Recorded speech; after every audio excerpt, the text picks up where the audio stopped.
कराची में 27 जून से बारिशें होंगी। महकमा मौसमियात ने खुशी की नवीद सुना दी। महकमा मौसमियात ने शहर कायद के शहरियों को खुशखबरी सुनाते हुए कहा है कि कराची में 27 जून से बारिशों का इम्कान है। तफसीलात के मुताबिक महकमा मौसमियात ने बताया कि कराची में न सिर्फ 27 जून को बादलों के बरसने का इम्कान है, बल्कि 28 और 29 जून को शहर में बारिश का इम्कान ज्यादा है। कराची में 27 से 29 जून के दौरान तेज और मुतदिल बारिश मुतवक्के है।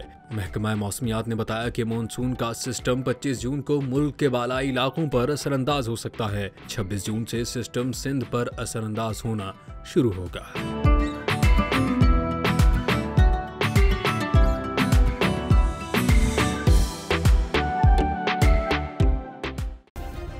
सब्सक्राइब करें और बेल दबाएं ताकि कोई खबर रह न जाए।